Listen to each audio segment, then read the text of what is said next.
Bienvenue sur Africa 24 dans cette nouvelle édition de l'Africa Tonight. Voici les titres. L'opposition guinéenne menace d'empêcher les prochaines élections législatives, dénonçant une mascarade électorale. Le chef de l'opposition, Cellou Dalein Diallo, explique cette décision par des divergences avec le régime, notamment autour de la révision du fichier électoral. Soumaïla Cissé reste à la tête de l'Union pour la République et la démocratie. L'opposant malien a été reconduit à l'issue du 4e congrès du parti. L'annonce de la fin du franc CFA et de son remplacement par l'ECO en Afrique de l'Ouest, largement commentée sur le continent, une avancée pour certains, le statu quo pour d'autres, puisque cette monnaie va garder son arrimage à l'euro. Mais tout d'abord, ce mandat d'arrêt international contre Guillaume Soro pour atteinte à l'autorité de l'État. Le candidat à la présidentielle ivoirienne, opposant au chef de l'État Alassane Ouattara, devait regagner son pays après 6 mois d'absence, mais son avion a finalement atterri lundi à Accra au Ghana avant de rejoindre l'Europe ce mardi. La justice ivoirienne accuse l'ancien président de l'Assemblée nationale de tentative d'atteinte à l'autorité de l'État et à l'intégrité du territoire national. Un mandat émis à 10 mois de l'élection présidentielle d'octobre 2020. Guillaume Soro est vu comme un sérieux adversaire et son retour en Côte d'Ivoire était beaucoup attendu par ses partisans pour lancer sa campagne électorale. En Guinée, l'opposition annonce qu'elle boycottera et empêchera les élections législatives de février 2020. Une annonce quelques jours après que le président Alpha Condé ait annoncé un projet de nouvelle constitution qui pourrait lui permettre de briguer un 3e mandat en 2020, dénonçant une mascarade électorale. Cellou Dalein Diallo, le chef de file de l'opposition, justifie cette décision par des divergences avec le pouvoir, notamment sur la révision du fichier électoral. L'Ange Bijou Nomenyo. L'opposition guinéenne compte boycotter les législatives du 16 février 2020.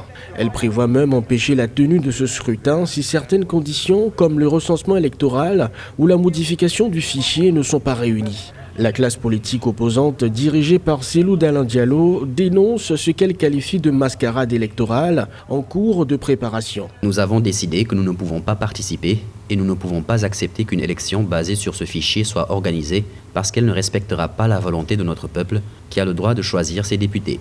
Pour participer à ces élections, l'opposition exige également que le président Alpha Condé renonce au changement de constitution.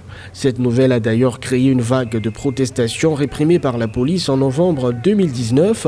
Un des manifestants est décédé au cours de la répression. La stratégie de la chaise vide a démontré dans d'autres cas son inefficacité. Cependant, dans le cas de la Guinée, les opposants eux-mêmes ont conscience de ce risque-là et c'est pourquoi ils ne s'en tiennent pas qu'au boycott. Ils annoncent qu'ils vont boycotter, mais aussi qu'ils useront de tous les moyens légaux, c'est l'expression qu'ils ont utilisée, pour empêcher la tenue de l'élection. Les élections législatives ont déjà fait l'objet de plusieurs reports en Guinée. Le 28 décembre 2019 était la dernière date proposée par la commission électorale, mais sous la pression des membres de l'opposition représentés à la CENI, l'organe a dû repousser l'échéance au 16 février 2020. Ce mardi, pour la 44e semaine consécutive, les étudiants sont descendus dans les rues de la capitale Alger pour protester contre le régime. Ils ont maintenu leur manifestation hebdomadaire malgré le deuil national de 3 jours décrété à la suite du décès soudain du chef d'état-major de l'armée Ahmed Gaïd Salah, considéré comme le gardien du système dont la contestation souhaite le démantèlement. 1 millier de personnes étaient dans les rues. La police a dispersé le cortège en début d'après-midi. Dans l'actualité également, le 4e congrès au Mali de l'URD, l'Union pour la République et la démocratie. À l'issue de ces travaux de 2 jours, un nouveau bureau de près de 200 membres a été mis en place. Et à sa tête, Soumaïla Cissé, reconduit à l'unanimité pour un nouveau mandat de 5 ans. Reportage notre correspondant au Mali, Mokhtar Bari. L'Union pour la République et la démocratie, principal parti d'opposition, tenait son 4e congrès ordinaire du 21 au 22 décembre à Bamako. Des congressistes venus de tout le Mali et de la diaspora avaient pour tâche de renouveler les instances du parti. Après des heures de tractation, le congrès a renouvelé sa confiance à Soumaïla Cissé, chef de file de l'opposition. Nous avons une mobilisation exceptionnelle dans une période où on nous donnait pour mort. Je crois que c'est des hommes et des femmes très très motivés que nous avons mis à la tête de ce parti aujourd'hui. Donc ça va changer beaucoup de choses. Il y a beaucoup d'initiatives que ces hommes et ces femmes vont prendre et je pense que l'URD va encore s'affirmer davantage. L'URD, qui est considéré comme le parti le plus structuré du Mali, a en ligne de mire la présidentielle de 2023, mais avant les élections législatives annoncées pour le premier semestre de 2020. Plusieurs partis libéraux des pays voisins ont fait le déplacement à Bamako. Dans la richesse de vos travaux, vous trouverez le levain qui fortifiera vos futures actions futures et la détermination qui vous permettra de réussir l'alternance afin de restaurer le Mali dans sa sécurité et dans sa grandeur. Avoir dans ce beau monde, nous pensons que la réussite, c'est pour demain. Et surtout pour ceux qui y croient. Et nous savons que vous croyez. Et comme vos militants vous croient, nous allons aussi vous suivre. La proposition de supprimer les mouvements de la jeunesse et de la femme n'a finalement pas été adoptée par le Congrès. Le nouveau bureau est composé d'au moins 200 membres. On note l'entrée de l'ancien ministre d'État en charge des Affaires étrangères, Sadio Lamine Sow. En Tunisie, Habib Djemli, nommé le 15 novembre 2019, opte pour un gouvernement constitué de technocrates indépendants. Le Premier ministre du parti Ennahda, victorieux des élections législatives du 6 octobre 2019, annonce un gouvernement apolitique. Aucune affiliation à un parti n'est permise. Une décision qui intervient après le blocage du processus de consultation avec les différents partis politiques. Il y a quelques jours, le président ivoirien Alassane Ouattara et le président français Emmanuel Macron annonçaient la disparition du franc CFA, une monnaie désavouée par beaucoup d'Africains qui voient en elle les derniers vestiges de la France-Afrique. Le franc CFA sera remplacé à l'horizon 2020 par l'ECO dans les pays d'Afrique de l'Ouest. ECO qui, en dépit de la disparition du CFA, conservera une parité fixe avec l'euro. Gladys Mwamba. Fin du franc CFA annoncé, introduction de l'éco projeté. Est-ce l'assurance d'une souveraineté monétaire en Afrique de l'Ouest? Pas si sûr. L'éco, la nouvelle monnaie, devrait être introduite dès 2020 dans 8 des anciennes colonies françaises dans un premier temps. Comment? Aucun élément n'a été donné sur la manière de procéder. Seule certitude, cette nouvelle monnaie restera pour l'instant arrimée à l'euro, comme l'était précédemment le franc CFA. Le franc CFA. La France n'est pas son maître, elle est son garant.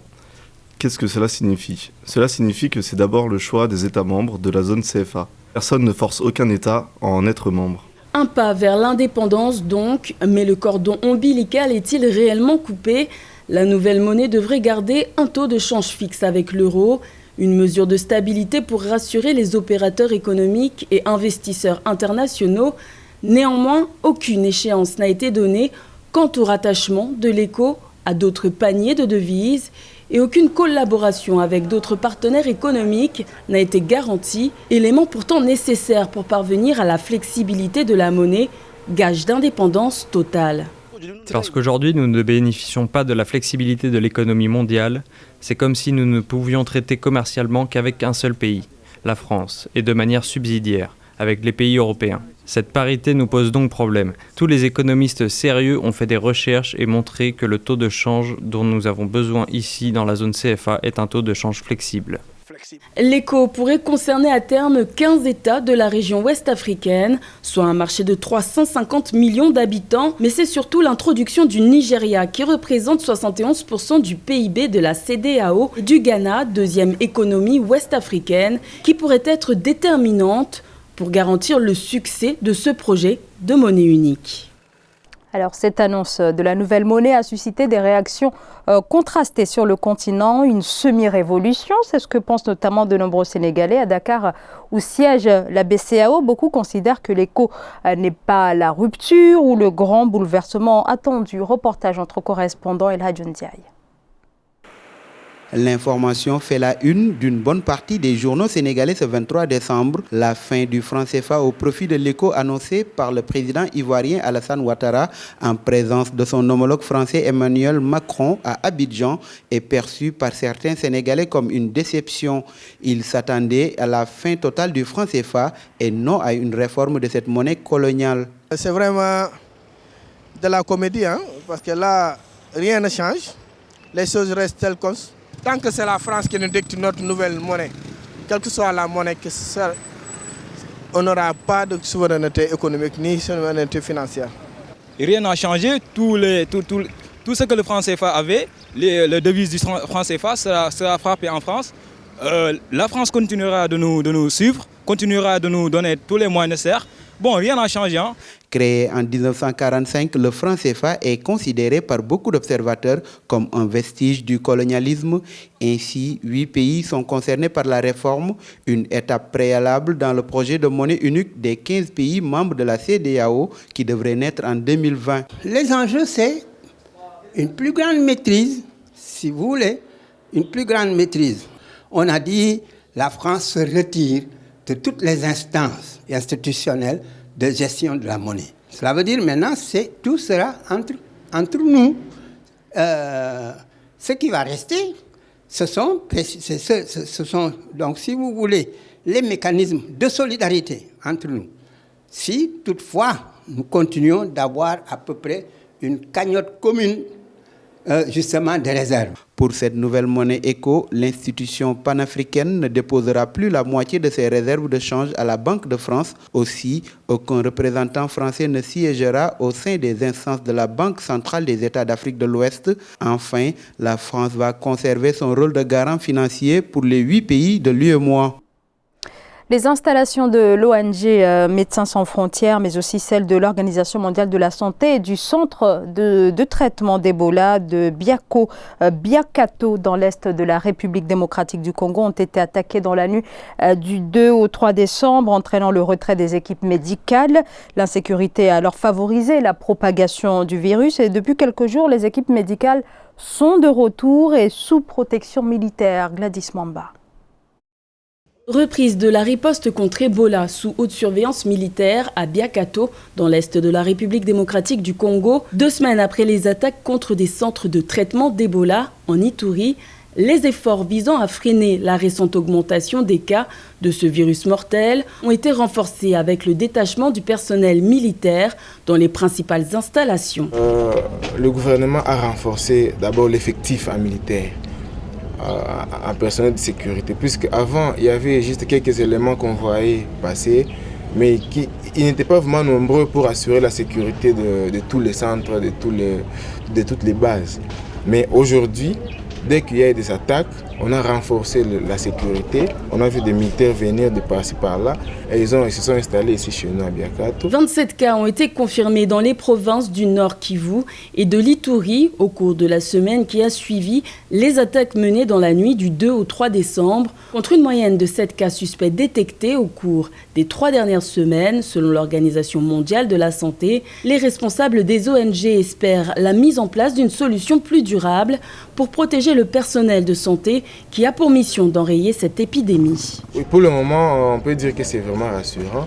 Et avec la force de sécurité des Nations Unies aussi, on le voit passer souvent dans les véhicules blindés.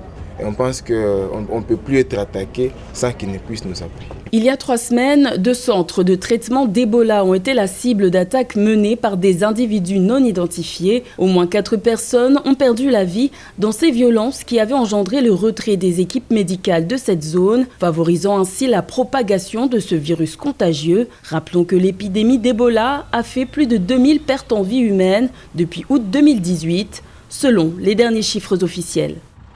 Un possible report de la CAN 2021 est de plus en plus envisagé. Ahmed, le président de la Confédération africaine de football, a indiqué lundi qu'il n'était pas possible d'organiser la CAN 2021 au Cameroun dans la période fixée, c'est-à-dire du 11 juin au 9 juillet 2021, et surtout en raison de l'organisation de la Coupe du Monde des clubs en juin et juillet. Depuis la réforme de la compétition adoptée en juillet 2017, la CAN doit en effet se dérouler théoriquement l'été. Le président de la CAF a annoncé qu'une décision sur le calendrier sera prise lors de la prochaine réunion du comité exécutif de la CAF. Ce journal a été réalisé par l'ensemble de la rédaction. Excellente fête de fin d'année à tous et à toutes. Dans un instant, une nouvelle édition de l'actualité sur Africa 24.